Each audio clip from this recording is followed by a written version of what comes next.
అనుభవలేమితో ఇబ్బందులట. ఇంటి నిర్మాణం ప్రతి ఒక్కరి కల. కొందరు యుక్త వయసులో, మరికొందరు ఉద్యోగం అయిన తర్వాత కలల సౌదాన్ని నిర్మించుకుంటున్నారు. ఉమ్మడి జిల్లాలో స్థిరాస్తి వ్యాపారం బాగా పెరిగింది.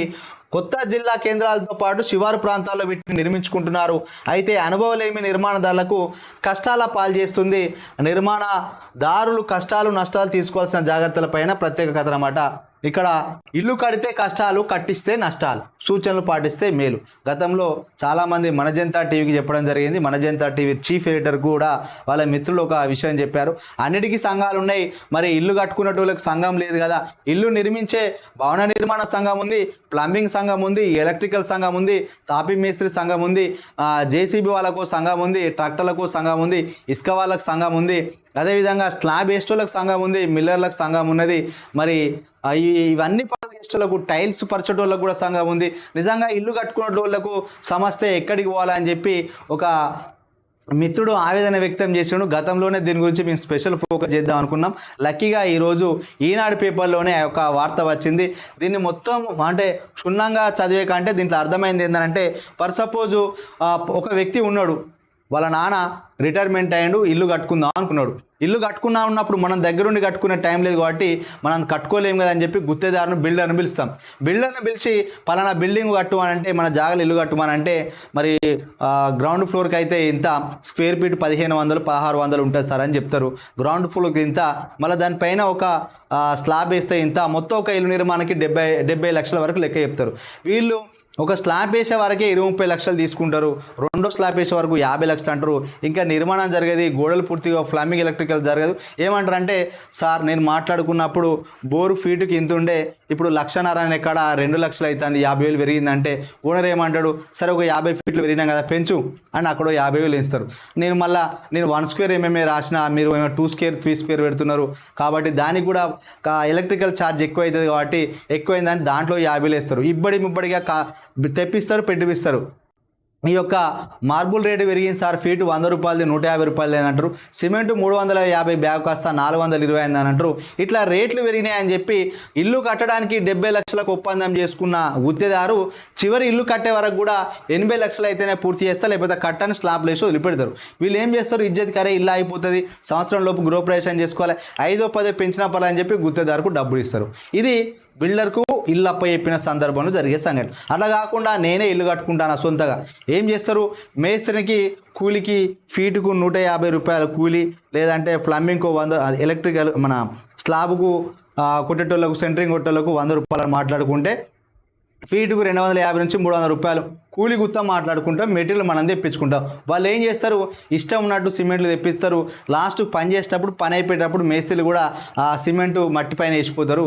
వేస్ట్ అయిపోయింది, టైం అయిపోయింది అట్లా సిమెంట్ వేస్ట్ చేస్తూ అంటారు. ఇంకా ఎలక్ట్రికల్లో చూసుకున్నట్లయితే మనం 2 స్క్వేర్ ఎంఎం వైర్ ఒక 10 బెండలు తెప్పిమంటే వాళ్ళు 15 బెండలు తెప్పిస్తారు. తెప్పించి ఆ యొక్క షాప్ దగ్గర కమిషన్ తీసుకుంటారు. ఇవన్నీ మిగిలినాయి కదా అంటే, మరి తెప్పించడం మరి సరిపోయింది, వాపస్ చేసుకో అని అంటారు. వాళ్ళు వాపస్ చేసుకుంటే కూడా నష్టం జరుగుతుంది. ఇంకా ప్లంబింగ్ విషయానికి వస్తే ఇష్టం ఉన్నట్టు పైపులు తెప్పిస్తారు, అరాకొరగా పైపులు పెడతారు, వాళ్ళు కమిషన్ తీసుకుంటారు. ఇంకా ఇంకొక విషయం, పెయింటర్ దగ్గరికి వస్తే వాడు పెయింటింగ్ అంటే డబల్ కోటింగ్ అంటే సింగిల్ కోటింగ్ వేస్తారు. జిప్సం పెట్టమంటే వాడు లప్పం పెట్టమంటే మనం 1000 రూపాయల బ్యాగ్కి ఇస్తే వాడు 700 రూపాయల బ్యాగ్ తెస్తారు. ఇంకో ఇట్లా మోసం చేస్తా అంటారు. ఇంకా తాపీ మేస్త్రీలు వారంలో 6 రోజులు పని చేయాల్సిన వాళ్ళు 5 రోజులే పని చేస్తారు, పని చేయరు. సంవత్సరానికి ఒప్పందం చేసుకున్న ఇల్లు 2 సంవత్సరాలైనా పూర్తి కాదు. మార్బుల్ నెల రోజులు అన్న కాడ 2 నెలలు అవుతుంది, ఎలక్ట్రికల్ 2 నెలలు అవుతుంది, ప్లంబింగ్ లేట్ అవుతుంది, టైల్స్ లేట్ అవుతుంది. ఇవన్నీ మొత్తం ఒక వ్యక్తి సంవత్సరంలో ఇల్లు కట్టుకోవాలనుకుంటే 2-3 సంవత్సరాలు పడతాయి. వీళ్ళు ఏం చేస్తారు, పని చేస్తారు, పని పట్టుకుంటారు, నెల 2 నెలలైనా పనులకు రారు. వాళ్ళు ఏం చేస్తారు, మనం పనిలో వేరేటోళ్ళని పెట్టుకుంటా అంటే, లేదు నేను ఇప్పుడు 40,000కు మాట్లాడుకున్న ఎలక్ట్రికల్, నాకు 40,000 ఇవ్వాలి, నేను పని చేస్తాను అంటాడు. పని చక్కగా రాడు. ఆయన తీసేసినాం అనుకో, వేరేటోని పనిలోకి రానియడు, యూనియన్ అని తీసుకొస్తాడు. ఇల్లు కట్టే మేస్తే సంవత్సరం కట్టాల్సింది 2 సంవత్సరాలు చేస్తే, ఇంకా నీ వద్దు, నువ్వు కట్టిన వాడికి నేను పైసలు లెక్క చేసి ఇస్తా, ఫీట్ లెక్కనే వెళ్ళిపోమానంటే వాళ్ళ సంఘాన్ని తీసుకొచ్చి ఓనర్ని ఇబ్బంది పెడతాడు. చల్ వేరేటోని ఎట్లా తీసుకుంటాం, ఎవడు పని చేద్దు అని వెలేస్తావు అంటారు, బుక్ రేట్ అంటారు, ఇంకొని పనిలోకి రానియరు. సో అక్కడ ఇబ్బంది. మార్బుల్ వర్స్టోడు నెలకోసారి వస్తే వాడు ఇవాళ కిచెన్ వేస్తాడు, ఇంకో రోజు హాల్ ఎత్తాడు, ఇంకో రోజు బెడ్రూమ్ ఎత్తాడు, ఇంకోసారి అసలు టైల్స్ బాత్రూమ్ వర్క్ కూడా చేయడు. ఏంది వేరేటోని తీసుకొచ్చి చేయించుకుంటా అంటే, వేరే వ్యక్తి ఏమంటాడు, ఆడు చేసిన పని నేను చెయ్యి, ఆడు 10,000కి చేస్తాడు, నాకు 20,000 చేస్తాను. అంటాడు. సో ఇట్లా ఇల్లు కట్టుకునే యజమాని పలు సంఘాల వాళ్ళు వేధిస్తున్నారు. వీళ్ళందరికీ ఒక సంఘం ఉండాలంటే భవన నిర్మాణానికి ఇప్పుడు బిల్డర్లకు అసోసియేషన్ ఉన్నది, టాపిక్ మేస్త్రికి, కానీ ఇంటి యజమానుల సంఘం లేదట. మరి వాళ్ళందరికీ ఏ విధంగా ఇబ్బంది అంటున్నారు? ఎవరైనా ముందుకు వచ్చి ఇంకా ఇంటి యజమానుల సంఘం పెట్టి వాళ్ళ దగ్గర పోయి నేను ఇల్లు కట్టుకుంటున్నా, ఇంకా వీళ్ళతో మాట్లాడుకున్నా, అగ్రిమెంట్ చేసుకున్నా అని వాళ్ళ దగ్గర పోతే వాళ్ళకి ఏదైనా ప్రాబ్లం వచ్చినప్పుడు ఇంక ఇట్లాంటి ఇంటి యజమానులు ఏదైతే సంఘం పెట్టుకుంటే వాళ్ళు సాల్వ్ చేస్తారు. ఇది దానికి సంబంధించిన అవసరం. ఎందుకంటే ఇంకా నిపుణులు ఏమంటున్నారు అంటే ఇల్లు కట్టే ముందు అనుభవజ్ఞులను సంప్రదించాలి. ఇంజనీరింగ్ నిపుణుల సలహా మేరకే ముందుగానే నిర్మాణం ఏం ఇమిడి ఉంటాయనే విషయాన్ని తెలుసుకోవాలి. వాటి ప్రకారం ఒప్పంద పత్రాన్ని నోటరీలో రాసుకోవాలి అని అంటున్నారు. కొందరు ఆయా సంఘాలు నిర్ణయించిన రేటు బుక్ను అంటారు, ఇంకొందరు స్లాబ్ రేట్ అంటారు. దాని ప్రకారం ధరణ ఇస్తారు.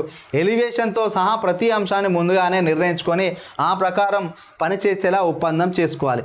ఇక్కడ ఇంకేం చేస్తారు? పైన స్లాబ్లు వేస్తారు, స్లాబ్ పైన ఫ్లోరింగ్కు ఈ సీలింగ్కు సిమెంట్ వేయరు, పైన స్లాబ్ పైన కూడా వట్టిన వేస్తా నేను సిమెంట్ వర్క్ ఏ అంటారు. ఇంకా ఎలివేషన్ ఉంటుంది, బిల్డింగ్ కట్టినప్పుడు ఎలివేషన్ కూడా వేయాలి, నేను సపరేట్ ₹1,00,000 ఎలివేషన్ తీసుకుంటానంటారు. ఇంకో అట్లా కూడా చేస్తారట. ఇంకా విద్యుత్, ప్లంబింగ్, ఇంటీరియర్, తలుపులు, కిటికీల విషయంలో నిపుణుల సలహా మేరకు నాణ్యమైన వస్తువులను ప్రస్తావించాలి. అంటే నకోడా లాంటి వైర్ తీసుకోవాలి, లేకపోతే గోల్డ్ మెడల్ లాంటివి తీసుకోవాలి, అంటే మంచి స్విచ్ బోర్డులు తీసుకోవాలి, కానీ నాసిరకం తీసుకోవద్దు.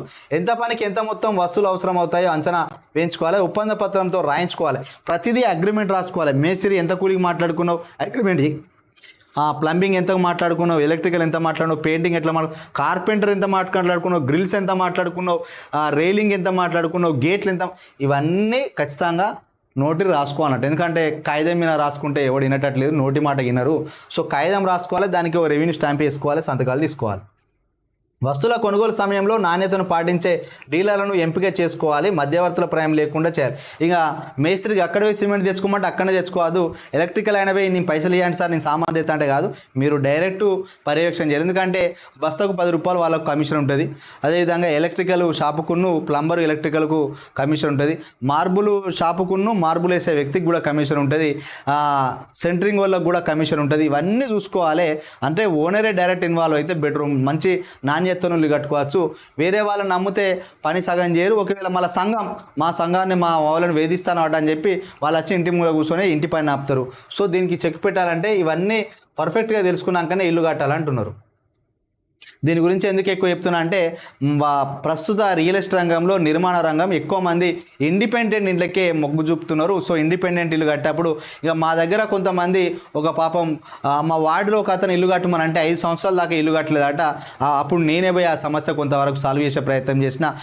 కనీసం 15 నెలల్లో కట్టాల్సిన ఇంటిని 5 సంవత్సరాల దాకా పెండింగ్ పెడుతున్నారంటే ఇక వాళ్ళను ఏమనాలి? సో బిల్డర్లు అట్లున్నారు, అందరు కాదు, కొందరు అట్లున్నారు.